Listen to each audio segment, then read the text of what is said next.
Hi everyone, this essay is called Stop Waiting for Permission: How to Live Out Loud and Become the Carpe Diem type of person. Thank you. Cynics and the Hype Squad. I've always found energy to be contagious. Imagine you're getting into a metro train and where you see the mood is somber, you'll also tend to become silent and serious yourself. Just minding your own business. But if the same train is filled with strangers smiling at each other, talking about the rush hour or the weather, and just engaging in small talk, your mood will be instantly lifted. Isn't that true? Among my friends and family, I know many people who are cynical and rationalize their behavior as realistic. And then there are people like me who are always hyped up about anything and are often labeled by others as delusional. Rewiring negativity bias. This effervescence in my nature has come with deliberate practice. I was, like many other people, wired with a negativity bias so strong that I would hardly start on things I would set my mind to. Just because I would think, hey, what's the point? Will this even work? But after understanding the extent and the limits of my influence over others through my behaviors and actions, I've been given strengths and gifts with which I can make life beautiful for myself and those around me. I understand that joy will always be fleeting, so at least if our definitions of success are truly ours and not what society thinks they should be, we are in control of how things might unfold. This awareness has helped me become risk-averse while still keeping in mind my responsibility to those who look up to me and depend on me. The desire to live fully. I've developed an insatiable and unshakable desire to live a life that means something uniquely to me. Let's be honest, I have no visibility into when all this will come to an end. So I might as well live each day as fully as I can. For decades, I followed a blueprint of the classic herd mindset. Watch movies in my spare time, work 9 to 5, buy a giant house with some rooms I only step into a handful times a year. As I aged, the angst of existence grew louder and pushed me to start searching. I had even begun to quell the noises in my head, actually. I would tell myself, be careful, if you step out of line, people will call you weird.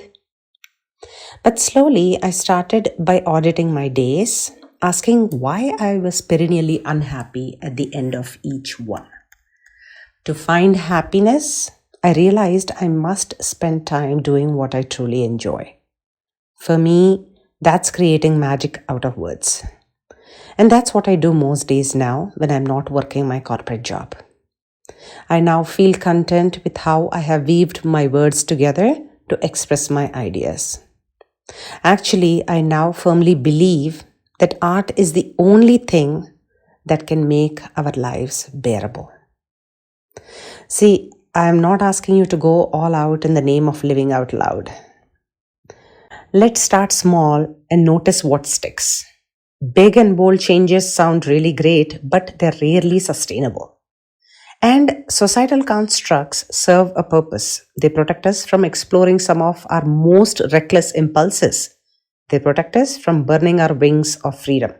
Because even freedom loses its merit if it's only reckless. Check your assumptions.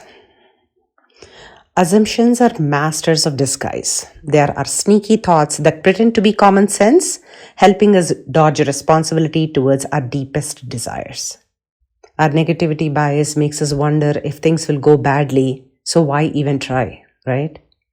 It makes us worry others won't understand us. So this fear keeps us in our comfort zones.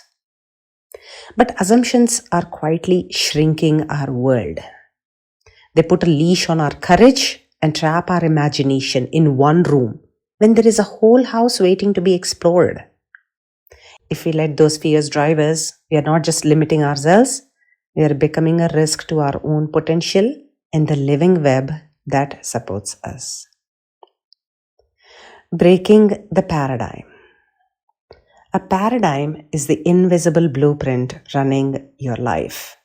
It tells you, hey, this is normal, this is safe, and this is possible. In fact, a lot of us think external forces are holding us back, like family, society, culture, or the economy. But here is the truth. The real lock is in our minds. Built from old beliefs, inherited fears, and invisible rules we have never bothered to question. These forces only have power if we internalize them. Questioning your beliefs is the art of gentle subtraction. You're just peeling away at layers of beliefs and stories and obligations that never really originated from you. When you release that noise, a more authentic version of you rises. You walk the path that's yours and not the one from your family, culture, or community. From this clarity, purpose becomes unmistakable. You wonder why you wasted all this energy shrinking yourself to make everyone else comfortable. Why did you not recognize earlier that we all have a shot at being uniquely and undeniably ourselves? Here is what we can do. Slow down to the pace of nature. Don't fall for the busyness bandwagon. Being busy is not a proxy for deep, meaningful work. We simply scroll, check, plan, worry. We call this productivity, but in reality, it's just avoidance. Busy work keeps us safe and shields us from choosing joy, building connections, or pursuing true passions. Instead, slow down to the pace of nature. What is nature? Nature is continuous, eternal, and unyielding. Ask yourself, what is my true nature? Be a water drop. Enjoy the present moment. If the water drop was worrying about crashing to the ground, it will miss its still, balanced, and breathtaking shape, which it is right now. The 5 elements, earth, fire, water, air, and space, don't compete with each other. They exist with unconditional trust, freedom, and generosity in their shared space. They teach us to reserve judgment, accept and be content, and trusting that we will someday dissolve and become one with each other. Here's the truth. The things that make us feel alive, the laughter that makes our ribs ache, projects that ignite curiosity, connections that fire up the soul, are rarely urgent. Yet we let urgent but shallow tasks consume our energy and time. The myth of external permission. Many of us wait for someone else to give us a green light to be fully ourselves. We keep spinning elaborate narratives. Hey, I'll be free when my kids are older. When I have more money, I will show up. I'll be free if my family understands me. It'll all work out when society changes. Maybe someday. But don't you think these are not external blockers, but our own internal fears dressed up in armor? We keep telling ourselves that the world is holding us back. But what if we are the ones keeping the doors shut? Life's too short to wait for a signal that reads, "It's safe now, you can shine." Finally, here are the actions of a free man. You can imagine an ideal world for yourself, but your truth becomes real only if you decide to live it. There's something breathtaking about people who live their truth, even if it's not trendy, even if it's inconvenient and confusing to the herd. When your thoughts, words, and actions align, you radiate authenticity.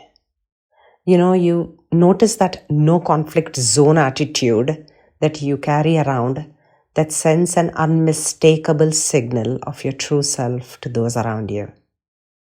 And yes, there will be times when life asks you to spend your precious time on obligations, like a wedding with 500 strangers instead of a quiet moment with a dear friend.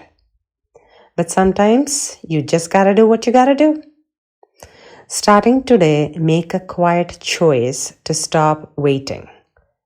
Become a Carpe Diem type of person and begin with this small rebellious thought. What if nothing is actually stopping me? Thank you.